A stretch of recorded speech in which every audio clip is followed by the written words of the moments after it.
Good morning plus two class. Mendel के laws के बारे में हम डिस्कस कर रहे हैं। सो फार हम मेंडल के two laws, law of dominance and law of segregation के बारे में डिस्कस कर चुके हैं। लास्ट वीडियो में हमने मेंडल के फर्स्ट लॉ ऑफ डोमिनेंस की दो लिमिटेशंस, इनकम्प्लीट डोमिनेंस एंड को डोमिनेंस के बारे में पढ़ा था। आज इस वीडियो में हम मेंडल के third law of independent assortment को डिस्कस करेंगे, जो कि एक बहुत इंपॉर्टेंट लॉ है। मेंडल ने जो लॉ दिया अपना, ये इनहेरिटेंस ऑफ टू जीन्स के लिए प्रोवाइड किया था।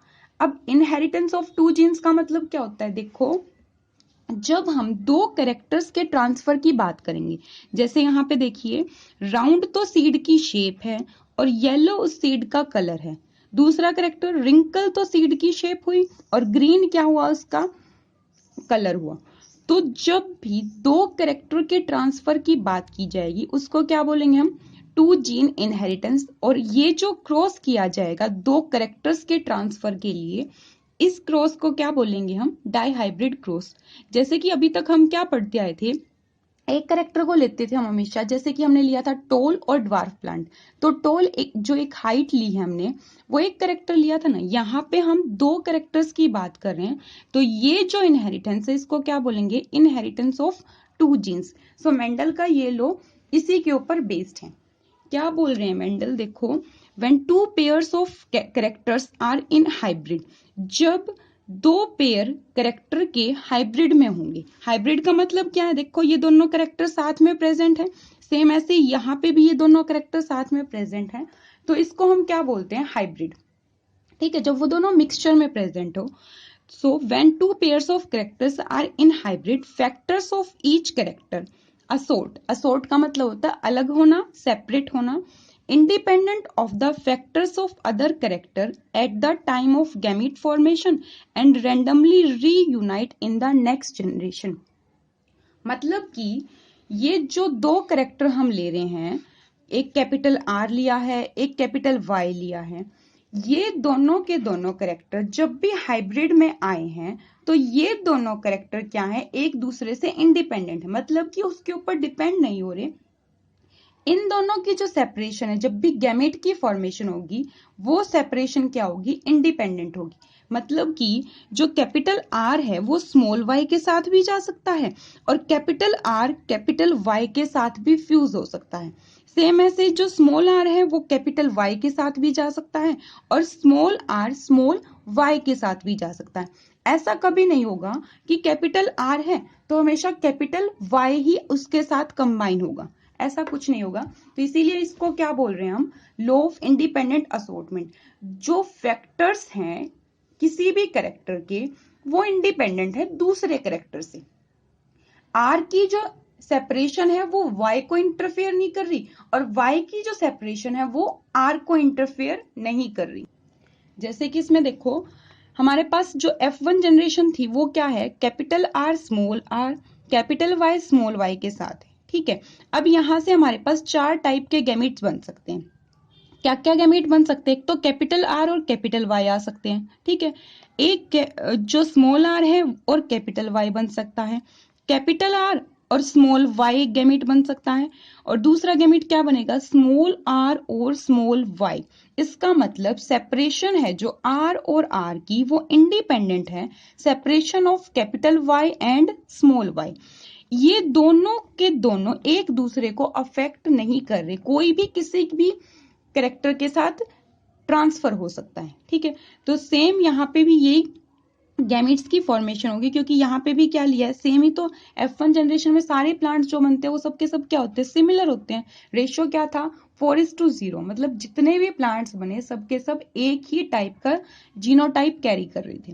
ठीक है, अब जो लॉ ऑफ इंडिपेंडेंट असॉर्टमेंट है, जो कि डाई हाइब्रिड क्रॉस के लिए है, उसका जो रेशियो होता है वो क्या होता है? 9:3:3:1।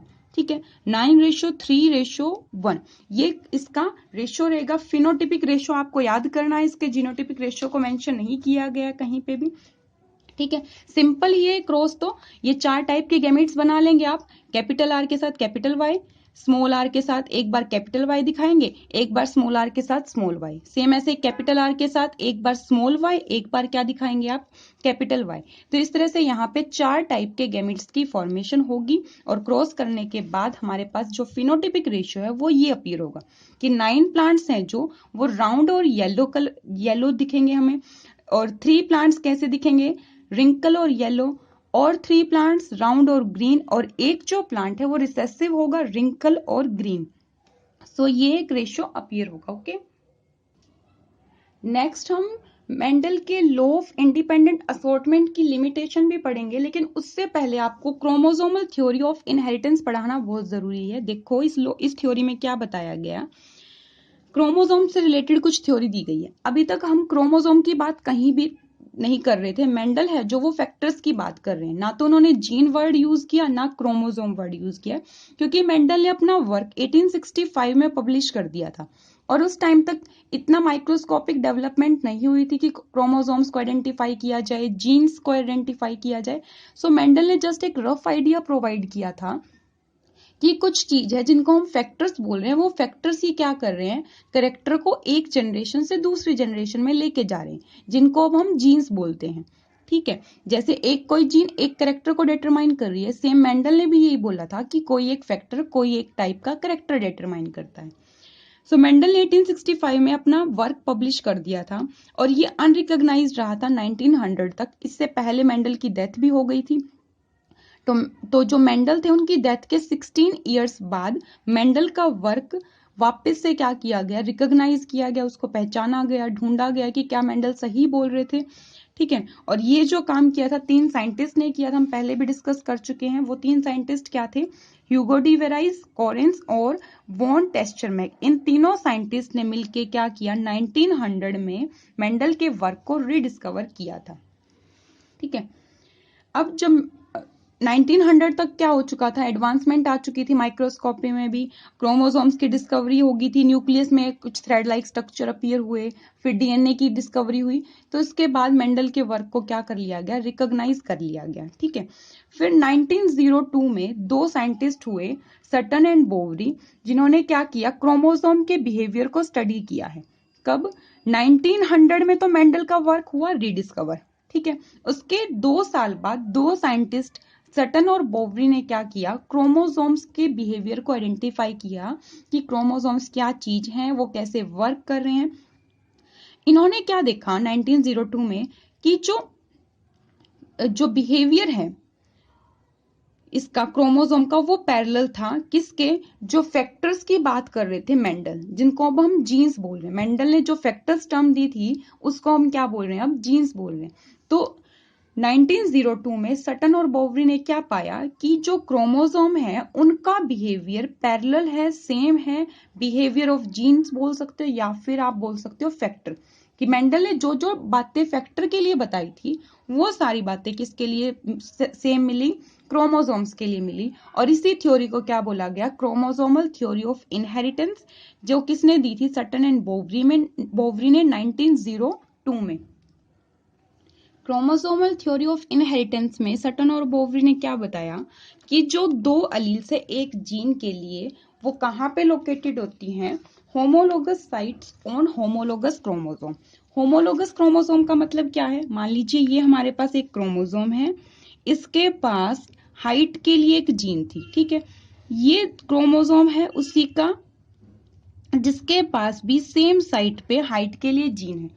तो ये जो दोनों क्रोमोसोम्स है, ये क्रोमोसोम्स आपस में क्या है, होमोलोगस क्रोमोसोम है, बिकॉज ये दोनों के दोनों क्रोमोसोम सेम टाइप की जीन्स को कैरी कर रहे हैं। इसने भी हाइट के लिए जीन कैरी किए, मान लो क्रोमोसोम फर्स्ट का ए पार्ट था, ये क्रोमोसोम फर्स्ट का बी पार्ट है, होमोलोगस क्रोमोसोम है ये।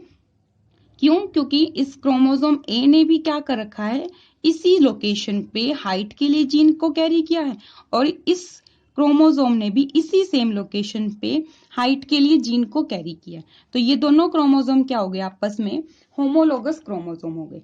तो सटन और बोवरी यही बात कर रहे हैं कि जो अलील्स हैं एक जीन की, वो लोकेटेड कहाँ पे होती है, होमोलोगस साइट पे, सेम साइट पे, और कौन से क्रोमोसोम पे, होमोलोगस क्रोमोसोम पे।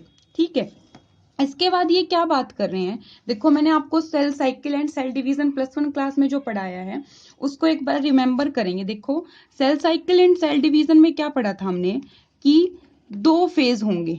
एक तो फेज होता है इंटरफेज, ठीक है। इंटरफेज का मतलब क्या होता है, ऐसा फेज जिसमें कोई सेल खुद को प्रिपेयर कर रही है डिवाइड करने के लिए, ठीक है। इसमें हमारे पास G1 फेज, S फेज और G2 फेज आएंगे। फिर इसके बाद हमारे पास आता है कैरियोकाइनेसिस। कैरियोकाइनेसिस का मतलब क्या होता है, न्यूक्लियस का डिवीजन। इतना तो आप समझते हैं कि सबसे पहले न्यूक्लियस डिवाइड होगी और उसके बाद क्या होगा, साइटोप्लाज्म में डिवीजन होगा। कैरियोकाइनेसिस के हमने पढ़ा था कितने स्टेप्स होते हैं, 4 स्टेप होंगे। पहला फेज होगा प्रोफेज, दूसरा फेज होगा मेटाफेज, तीसरा फेज होता है एनाफेज और फोर्थ फेज होगा टीलोफेज। और इसके बाद क्या हो जाएगा, ये जो सारा था ये कैरियोकाइनेसिस और इसके बाद होगा साइटोकाइनेसिस। साइटोकाइनेसिस का मतलब क्या है, साइटोप्लाज्म डिवाइड होगा। जैसे ये एक सेल है, इसके अंदर ये न्यूक्लियस थी, पहले न्यूक्लियस 2 पार्ट में टूटी और उसके बाद ये साइटोप्लाज्म क्या है, 2 पार्ट में डिवाइड हो जाएगा। और ये एक फेज रहेगा G0 जिसकी बात अभी नहीं करेंगे, ठीक है। तो अब हम बात कर रहे हैं G1 फेज की। G1 फेज में क्रोमोसोम ऐसे प्रेजेंट है, ठीक है। सेल क्या कर रही है, खुद को प्रिपेयर कर रही है। इंटरफेज का स्टेप है ना, इंटरफेज में क्या होती है, प्रिपरेशन ही होती है। तो सेल ने खुद को प्रिपेयर किया। उसके बाद ये बात कर रहे हैं एस फेज की। एस फेज में देखो क्रोमोसोम्स की आर्म्स अपीयर हो गई है। क्रोमोसोम की आर्म्स अपीयर होने का मतलब क्या है, एस फेज को हम क्या मानते हैं कि यहाँ पे डीएनए की रेप्लिकेशन होती है। डीएनए रेप्लिकेशन का मतलब क्या है कि डीएनए की कॉपीज अपीयर होगी। तो ये जो आर्म्स है, ये डुप्लीकेट आर्म्स पीछे से अपीयर होगी। ये कुछ ऐसी सी स्ट्रक्चर है कि ये पीछे से इसके क्या आ गई हैं, आर्म्स आ गई हैं, ठीक है। क्यों, क्योंकि डीएनए क्या हो जाता है, एस फेज में रेप्लिकेट हो जाता है, उसकी कॉपीज बन जाती है। इसके बाद हम बात कर रहे हैं किसकी, मेटाफेज की। मेटाफेज में मैंने आपको बता रखा है, मेटा का मतलब होता है प्लेट। जो क्रोमोसोम है वो एक प्लेट की फॉर्मेशन कर लेंगे, ठीक है, एक लाइन में अराइज हो जाएंगे, ये प्लेट बन गई। तो ऐसे यहाँ पे क्रोमोसोम क्या हुए हैं, एक प्लेट की फॉर्मेशन कर रहे हैं, लाइन में अरेंज हो गए ऊपर और नीचे। अब मेटाफेज 1 लिखा है इसने, मैंने आपको बताया है जब भी कहीं भी किसी स्टेप पे 1 लिखा है तो हम बात कर रहे हैं मियोसिस 1 की, और 2 लिखा होगा तो हम बात करेंगे मियोसिस 2 की। तो यहाँ पे क्या मेंशन है, मेटाफेज 1, इसका मतलब हम बात कर रहे हैं मियोसिस 1 की। फिर एनाफेज 1 में, एनाफेज 1 मतलब कि हम बात कर रहे हैं मियोसिस 1 की, और मियोसिस 1 में क्रोमोसोम्स हैं जो उनकी सेपरेशन नहीं होती। सो यहाँ पे भी क्रोमोसोम्स की जो आर्म्स है वो सेपरेट नहीं हो पाएगी। फिर इसके बाद ये सीधा किसकी बात कर रहे हैं, एनाफेज 1 हो चुका होगा, टीलोफेज हो गया होगा, साइटोकाइनेसिस होगी, सेल डिवाइड हो गई होगी। अब मियोसिस 1 किया है तो सेल को क्या करना पड़ेगा, मियोसिस 2 भी करना पड़ेगा। तो इस सेल ने फिर मियोसिस 2 किया और एनाफेज 2 का भी स्टेप पाया होगा। और एनाफेज 2 में क्या होता है, जो क्रोमोसोम्स है उसकी आर्म्स सेपरेट हो जाएंगी। तो यहाँ पे भी क्रोमोसोम्स की आर्म्स क्या हो गई है, सेपरेट हो गई है, ठीक है। अब देखो हम 2 पॉसिबिलिटीज लेके चल रहे हैं, ठीक है। हमने 2 टाइप के क्रोमोसोम लिए, एक को मैंने मेंशन किया ब्लैक से, एक रेड है, ठीक है। तो ये 2 टाइप के क्रोमोसोम है। हम मेंडल के लॉ ऑफ इंडिपेंडेंट असॉर्टमेंट के अकॉर्डिंग ही चल रहे हैं कि देखो यहाँ पे जो ये ब्लैक वाला क्रोमोसोम है इसकी पॉसिबिलिटी है कि ये ब्लैक के साथ भी जा सकता है क्योंकि ये इसका होमोलोगस हो गया। और इसकी दूसरी पॉसिबिलिटी क्या है कि ब्लैक वाला क्रोमोसोम रेड वाले क्रोमोसोम के साथ भी जा सकता है। ये वही बात हो गई कि कैपिटल आर है जो वो स्मॉल वाई के साथ भी जा सकता है और कैपिटल आर कैपिटल वाई के साथ भी जा सकता है। इन दोनों को आप मान लीजिए, ये कैपिटल आर है और ये क्या है, वाई करेक्टर है, ठीक है। कौन सा वाई, कैपिटल वाई, और ये छोटे ब्लैक को मान लीजिए स्मॉल वाई, ठीक है। अब मियोसिस 2 होगी तो क्रोमोसोम्स की आर्म सेपरेट हो गई। अब सेपरेट होने के बाद हमारे पास क्या पॉसिबिलिटी आई है कि ब्लैक वाला ब्लैक के साथ चला गया, रेड वाला रेड के साथ।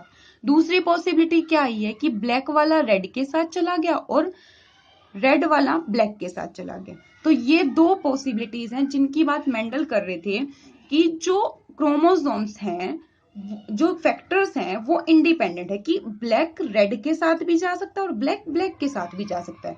जब क्रोमोसोम का बिहेवियर सटन और बोवरी ने देखा तो उन्होंने भी यही पाया कि जो क्रोमोसोम है वो इंडिपेंडेंट है, कि वो ब्लैक रेड के साथ भी जा रहा है और ब्लैक ब्लैक के साथ भी जा रहा है। तो क्रोमोसोम्स की सेपरेशन भी इंडिपेंडेंट होती है, सेम ऐसे ही जो फैक्टर्स हैं और जीन्स हैं उनकी सेपरेशन भी इंडिपेंडेंट होती है। ऐसा क्यों? क्योंकि जो जीन्स है वो कहाँ पे लोकेटेड है, वो क्रोमोसोम्स के ऊपर लोकेटेड है। अब ये क्रोमोसोम सेपरेट होंगे तो जीन्स भी तो साथ में सेपरेट हो रही है, तो इसीलिए इसको क्या बोल रहे हैं हम, लॉ ऑफ इंडिपेंडेंट असॉर्टमेंट, जिसके अकॉर्डिंग क्या पाया गया कि फैक्टर्स इंडिपेंडेंटली सेपरेट हो जाएंगे, अलग हो जाएंगे। और क्रोमोसोमल थ्योरी ऑफ इनहेरिटेंस में भी क्या पाया गया कि जो क्रोमोसोम्स हैं वो भी क्या होते हैं, एक दूसरे से इंडिपेंडेंट होते हैं। ये वाला क्रोमोसोम अलग जा सकता है, ये वाला क्रोमोसोम अलग जा सकता है। ठीक है, सो आज के लिए हम बस इतना ही करेंगे। नेक्स्ट वीडियो में हम लिंकेज के बारे में डिस्कस करेंगे, जो कि लिमिटेशन है लॉ ऑफ इंडिपेंडेंट असॉर्टमेंट की। ओके।